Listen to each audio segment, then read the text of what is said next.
and welcome to the DVB Newsroom. I'm Nora. Joining me today is Khin Ohmar, a Myanmar human rights expert and founder of the civil society organization Progressive Voice. Thank you for joining me. Thank you for having me.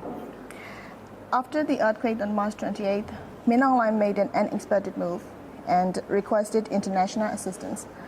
But since then, his regime has blocked aid from reaching the hardest hit areas. Could you tell us what's happening on the ground? First of all, Min Aung Hlaing made that request immediately. It is not unexpected for us because we know this illegal military junta is lack of international money to continue to fund their terror campaign against the people. So, first of all, it was not as surprising for us. But if we look at what is really happening on the ground, we see first is the military junta's lack of capacity to deal with such disaster. Mm-hmm. Second is lack of empathy for the people. And we see even intentional negligence of this military. Or even to some extent, in order for the affected communities or the earthquake victims to get necessary rescue or the relief, we are seeing even more intentional, not only negligence, but also it's sort of like a revenge. Overall, we can say that this military is in fact weaponizing the aid to the people. Why do we say that they are weaponizing aid? Is because we see that the aid from both local and international are not able to flow to the needing people in time, in the very moment when the people could still save people's lives. And there are roadblocks and also the restriction on the local volunteers, even in cases of the arrest, for example, we're seeing that, and international rescue missions from different countries with the good faith and goodwill that they want to come and really save the people's lives are not able to have the full access to the areas where they could still save lives. So I think it's a very intentional move by this military junta in how they block, obstruct the international aid and also the assistance rescue missions, and it's a part of their weaponization of the aid. And in fact, we're even now very worried as they just announced to hold the election by December 2025, which is, of course, they already announced it before as well. But now, right after not even 2 weeks after the devastating earthquake, they announced it again. What that tells me is that they are repeating the same old playbook of what they did back in 2008 during the Cyclone Nargis. They let the people die, and they manipulate and obstruct and weaponize the aid, international aid, even using as a bargaining chips to get the people's votes in order for them to adopt their military drafted 2008 constitution. Are we seeing the same pattern repeating again? So this is a very dangerous months ahead of us as the international aid donors and international governments and UN agencies are trying to bring these millions of dollars. So the question now is, where is this going to end up? So what risk do aid workers and local volunteers face in this environment? There are many. I can see that there are many different challenges that they will face. Of course, for the international rescue missions, will they be allowed to enter the country? Second is, will they be allowed to have access to the areas where they see that the people need assistance? Of course, now the time already passed the window opportunity of saving people's lives. And now what is really happening is how do we actually bring the immediate urgent needs for the communities, including not only the basic needs, not only the health care, but also how are we going to have, for example, temporary toilets or the sanitary pads for the women, so that they can actually, even when they are not able to rebuild their lives, there are basic needs for them to keep on daily basis. So I think these are the challenges we have now, where I see that Myanmar civil society organizations and frontline humanitarian responders, including the CDM medical doctors and healthcare workers, they are very strong and very committed, right? So you see them like responding in every way possible that they can. And there are Myanmar diaspora across the world are also doing their fundraising, and also you see this people of Myanmar in their coping strategy of this military's violence for the last 4 years. They are again mobilizing after the earthquake to really help out each other in this what I call as people-to-people coping strategy. And I see that is happening all over. But again, what we're seeing is on April 5th, this military made another announcement of the policy where the CSOs or those who will help from the other non-affected areas of the earthquake can only come when they get the permission.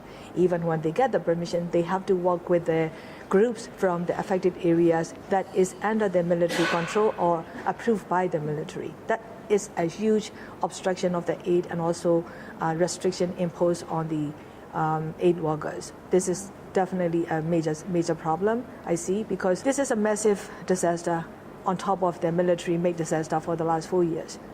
In order for the people to move on, you need all the hands possible to address this crisis. But I think more challenging now is also not only in the mixed control of the military and the resistance areas, but also especially for the areas under the democratic resistance effective control, like in Sagaing beyond Sagaing City, or Mandalay region beyond Mandalay City, and Xi'an State, like Inle and others. So these are the areas where the international and the local aid workers should have unhindered access. They should have a full access without being obstructed and restricted by this military. But unfortunately, this military only knows how to destroy people's life, not saving the life. And that is the fact and reality that our people have especially in this time of crisis.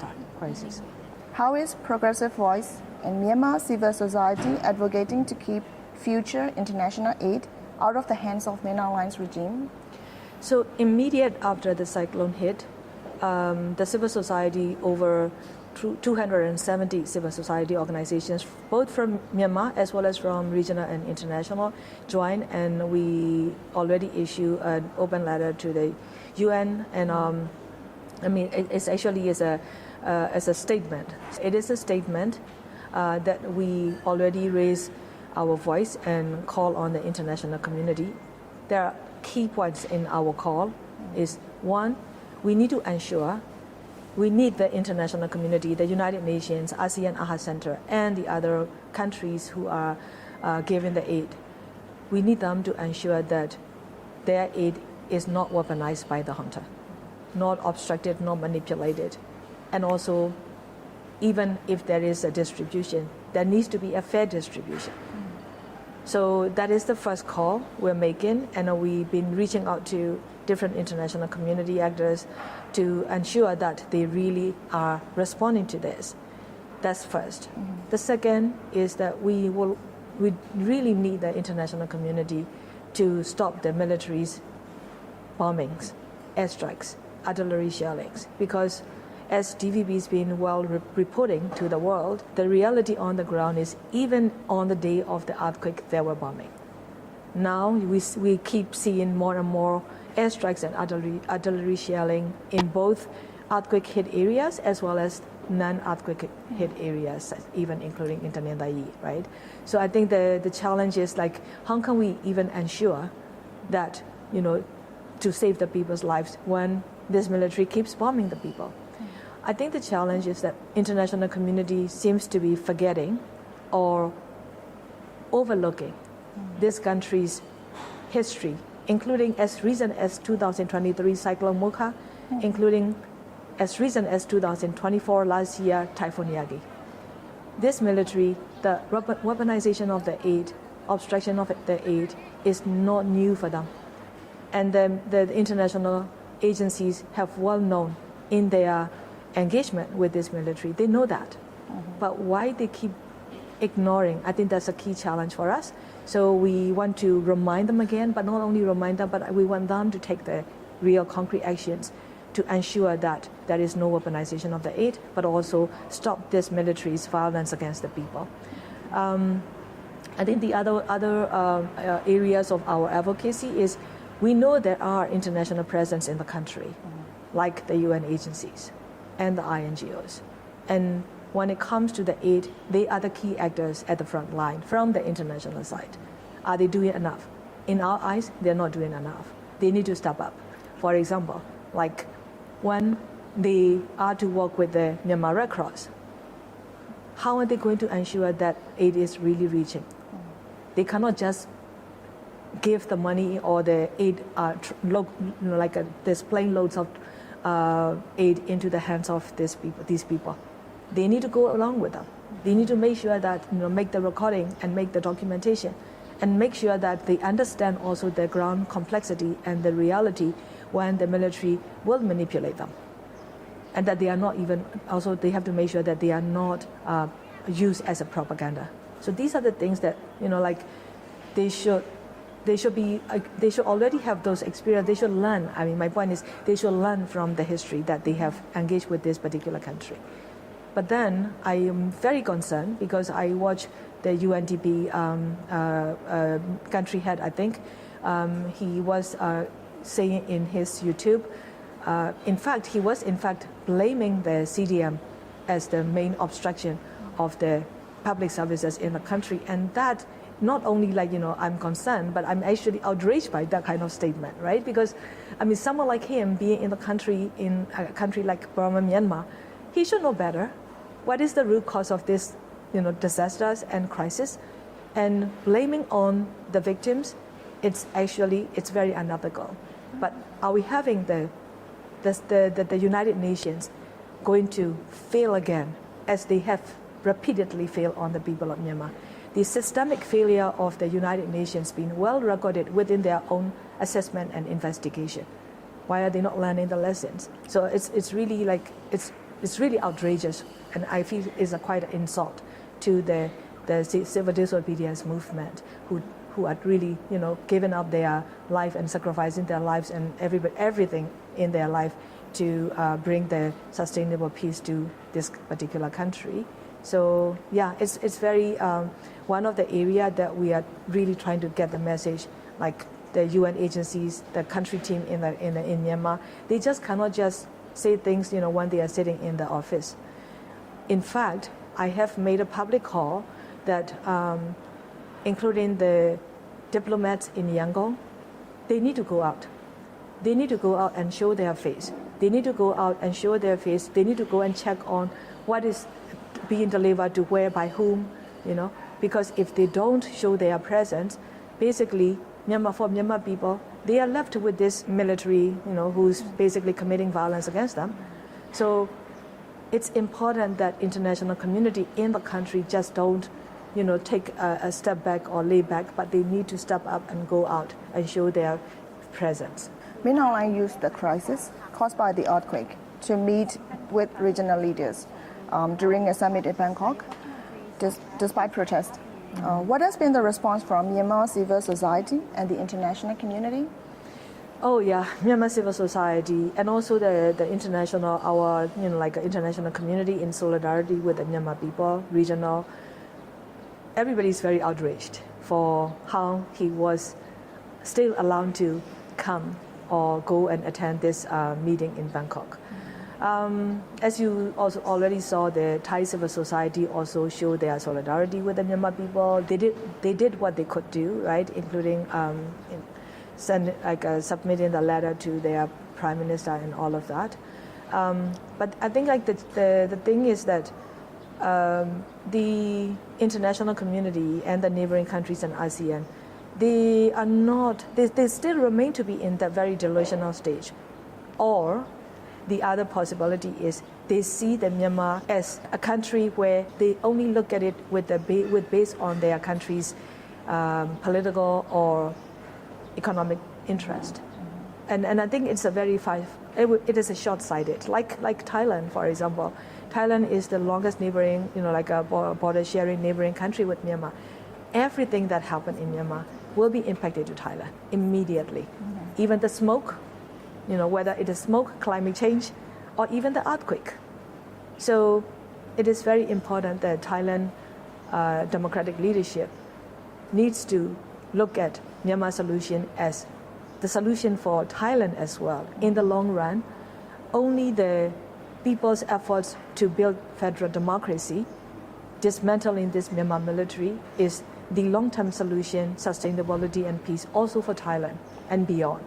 I think in that sense alone, Thai government should be looking into the next step in joining the Myanmar people's efforts and engaging with the national unity government, the ethnic resistance organizations, look into their political framework or the political roadmap for the sustainable future of this country that is going to benefit long run for Thailand as well. So I'm hoping that after what happened with this BIMSTEC meeting in Bangkok, that Mayor Line was allowed, that is, I hope that they will take as another lesson, that they will not make another mistake.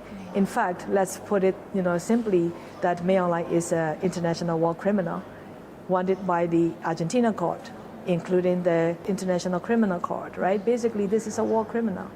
And why would anybody in the world, who would like to welcome this criminal? Instead, they should actually have arrested and sent Mayor Line to the ICC. Could the fact that Naypyidaw has withheld earthquake relief from reaching areas not under regime control lead to any international accountability? Oh yeah, definitely. That is exactly what, as a Myanmar civil society, progressive-wise, that's what we are calling for. Because, if you look at the areas where the junta is blocking access, it's the areas where the democratic resistance have their effective control. And that's also the areas where this Myanmar military keeps bombing. So in that case, the aid being sent to the military needs to be held accountable. Then there has to be a transparency. It's always the case. I don't understand why the world will be so, not the world, the United Nations or those big agencies will continue to fall on the same mistake, again and again. Because the thing is, at this particular case, in this time, what they should be making is making it public, making it transparent, so that people can also be a part of the monitoring system. The civil society can be a part of the monitoring system. So why would they just keep following, what the military ordered them? So I think it's important that they also are held accountable for their the aid that they are sending in. After all, that aid money from the different international governments is actually the taxpayers' money of their own citizens, and that need to be held accountable. So I would call on them. I would say that they need to really team up with the civil society as well. And the other thing is also, how do we get the aid to the areas where the military will not give access? Well, the thing is, look at last 4 years, since 2021, this military's illegal coup attempt. It has been the civil society who've been working with the frontline responders and humanitarian volunteers in different areas and regions who are responding to the needs of the internally displaced people who had to run from these artillery shellings and bombings by this military. The whole village being burned down. So where do these people go? How do they get the assistance? So yes, of course, the ethnic resistance organizations and national unity government also play their role. But as the civil society organizations, we have played a very instrumental role in terms of making sure that people are able to get the aid. How do we do that? We can still bypass this military junta. There are many ways that we have tried and tested and found to be effective, most effective, to get the aid to the needy people on the ground, even though this junta will not give access. So now, our call is, for example, if you look at even Syria situation, when the Syrian regime's president don't give the access to the areas where like the resistance is strong, well, the international need to do something about it. For example, there was the resolution at the UN Security Council to ensure that people still get the aid cross the border without going through the central Syrian regime. Why not for Myanmar? Why not for Burma? In fact, the people are doing that already. So why not these international organizations or their UN agencies and aid agencies? Why don't they work with the community-based groups and civil society who are doing this work effectively with the trust from the people for the last 4 years? Because that's the only way to save the people's lives if they really intend to do what they claim to do. How has the response to the earthquake been in resistance-controlled areas, including the villages and towns under the National Unity Government?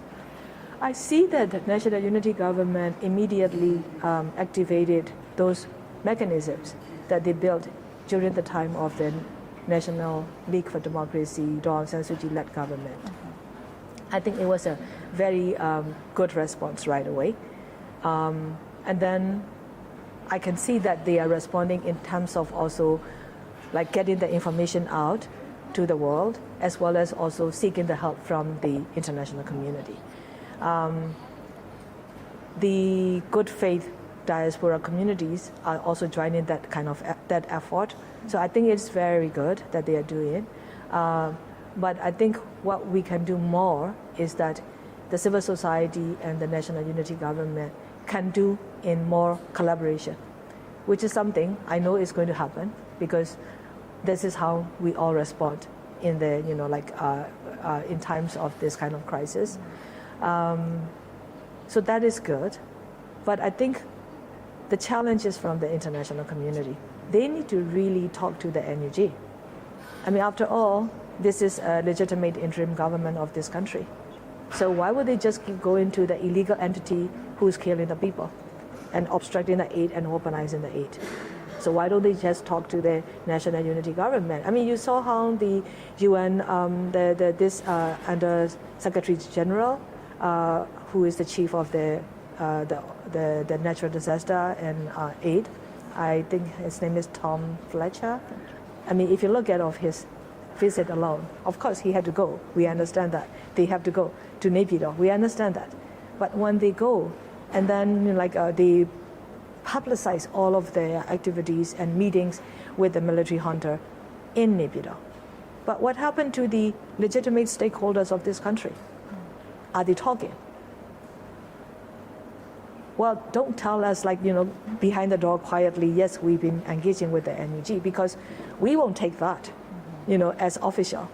They need to actually publicize it as they have been publicizing of their trip to Naypyidaw. Why not? Especially our call is that these international actors need to comply with the very principles of the humanitarian aid delivery, such as impartiality, neutrality. I keep saying that nothing is neutral working with this illegal military. However, if they still want to claim that they are being neutral, then let us see in their own action. Talk to the NUG, publicize it. Let the people of Myanmar know that they are talking to the legitimate government of this country. Let the people of Myanmar see that they are actually collaborating with the legitimate authorities of this country. But as long as if they don't do that, we won't be able to have any trust and confidence in them, especially knowing that they are only, in this engagement with the military, knowingly that they won't get access to the areas. I think it's also important, when they ask the military for the access, they have to make sure that even they are given the quote-unquote access, their aid missions cannot jeopardize our people's lives on the ground. What I mean is that if they will go into the, let's say, ethnic effective control areas or the affected areas under the NUG administration or control, like in Sakai, for example, if they will go there, they have to make sure that the military people don't accompany them. Can they guarantee that? Of course not. So in that case, how are they going to get the aid to the people in need? So I think it's very important that Even if they are given the access, it has to be them to do that. But if they allow only like Myanmar Red Cross to go, we all know who are the Myanmar Red Cross. We all know who control the Myanmar Natural Disaster Management Committee. So let's just face the reality here. The only way, if they want to see the aid get to the people, they need to work with the NUG. They need to work with the EROs. That's the fact. And we want them to actually do that. Otherwise, they will be doing more harm to our people. We need them to do no harm. So. DVB data states that at least 1,870 rescue workers from 16 countries assisted with search and rescue. Were any dispatched to areas under resistance control? As far as I see and I hear from the ground, civil societies and local community-based groups and networks, I don't hear any of the international aid or I don't hear any international rescue missions reaching to the areas under the democratic resistance control. Even in the mixed control areas or under the direct control of the military, there are many areas that they were not able to go. Even in Naypyidaw, I heard from the groups from the ground that there are in areas in Naypyidaw, nobody came. No rescue, no aid either. In fact, like there are even some ordinary people trying to reach out to the civil society, to help them basically. So all of these aid missions, like immediately entering Naypyidaw, even in Naypyidaw. So I think we can imagine, what about Bago? What about Shan State, for example? So it's a very, it's really like I said, this military only knows how to kill people, not to save people. Has aid from the UN and the ASEAN reached resistant-held areas impacted by the quake? Nope, I haven't heard of any of that either. I think it's important, that's why I said it's important that they work with the NUG. If they work with the NUG, collaborate with the NUG and the EROs together, only then their aid will reach to the people in those areas that are exacerbated already by the military's attacks and then now exacerbated by the earthquake. I think the challenge here is because the international community in the past 4 years, in spite of our repeated call to find alternative ways and to work with us to ensure that aid reach to the internally displaced people, they continue to ignore that, neglected us. And that's why we try the best that we could to fill in the gap that they are not able to fill in. But if they have done that in this particular time, together, we could have saved a lot more people and we could have done a lot more effective aid delivery right now as we speak. And yet they keep going to the same entity who doesn't care humans' life, knowingly that they will not have access. So I think it's the matter of how this international community also look into this alternative solutions out of their own, out of the box thinking of their own aid industry, like a conventional approach, which doesn't work in Myanmar. So I think that's something we need to keep pushing. What message does this send about international complicity or powerlessness? The international complexity is in many ways, in many layers, depends on which we are talking about. For example, like in the last 4 years, all of these militaries' airstrikes, for example, the countries who keep providing the military aid or the military weapons, like China, they're completely complicit, even goes beyond and complicit, right? Because they are in fact aiding and abetting this Myanmar military to be able to do what they are doing, which is killing the people. So using the military, the China's combatant drone to kill the people. China in fact is not only complicit, but aiding and abetting the junta to continue to commit these atrocity crimes. So that's from that aspect of the complicity. But let's look at the international aid. How can that be also a complicity? So in the current time when the aid come in, if the aid donors or if the aid agencies don't put necessary measures in place for the transparency, accountability, the to ensure the fair distribution of the aid, but also to ensure that this military will not weaponize this aid for their political gain, including, like what I said, what the previous military regime did during the Cyclone Nargis could come back another cycle for this current Myanmar junta.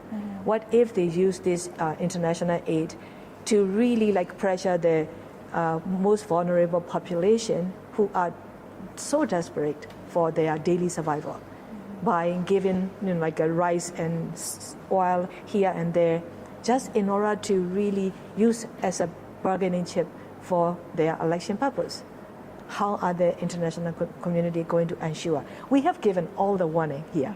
We have given all the warning to them, knowing of this country's history with the evidence base of what happened. But if they don't do what they're supposed to do, meaning they will become even far more complicit in ongoing hunters' crimes. If they cannot stop the military's bombings, make sure that their aid is not weaponized. But if they cannot even ensure their aid being weaponized, meaning like while the military have the more increased leverage to use their aid to weaponize, and then they continue to bomb the people and kill, in that case, they are already a part of this complicity of this military. And this is something that they need to understand, that Myanmar civil society is not going to shy away. We have been warning them and calling out on the danger of the risk of their involvement and engagement with the military junta being complicit in the junta's atrocity crimes. Do you think the death toll from the earthquake will reach as high as Cyclone Nargis, as some have predicted? I think this is something, like what I learned from the U.S. Geological Group agency, right? They predicted over 10,000. But now, according to the DVB documentation, is already perhaps closer to 5,000, right? Will that go to the level of the Cyclone Nargis? Maybe not. But I think the challenge here is our country is so prone with the different natural disasters, right? So aftermath of Cyclone Nargis, whatever the other things, what if there is a cholera outbreak? What if because of the coming cyclone there will be more death tolls coming? Not necessarily immediately because of the earthquake. That, in all of that risk calculation, this disaster is not going to stop here. And that is for sure. And that is where the international community need to really look into that post-earthquake, other potential natural disasters in combination, where this country is leading.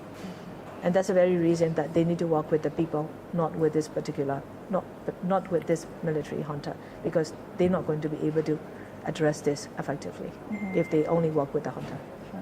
Before we wrap up, is there anything else you'd like to share with the people of Myanmar? For the people of Myanmar, with the people of Myanmar, first, of course, this is really devastating for our people on top of everything that's been happening to their life. I just want to say that please hang on. I think only when we are together, we will be overcome. Those of us who are, including for myself, outside the country, we're trying the best that we could, whatever we could, not only to alleviate their sufferings, but also to really achieve the goal of this spring revolution. Both young and old from different generations are trying to achieve. So let's hang on, please hang in there. Let's hang on to each other together and continue to do the best that we could to really get rid of this military and build a future that is bright and also with a hope. We have a hope. There is a bright future ahead of us, but that future will only be possible. That future for the young generations will only be possible when this military is held accountable by law and dismantled. This military institution must be dismantled. Only then we'll have a bright future ahead of us, and we just have to try the best we could. At this moment, for the earthquake victims and affected communities, including Progressive Voice, we are trying the best. We are doing the best we could starting from the 24 hours of the earthquake and carrying on every day. We're doing, including the aid to reach to the impacted communities. So please hang in there. We'll see the light. We'll achieve what we want. We just need to hang in together and not to be manipulated by this military again in this particular time as we are close to the victory. So thank you for your time. Thank you.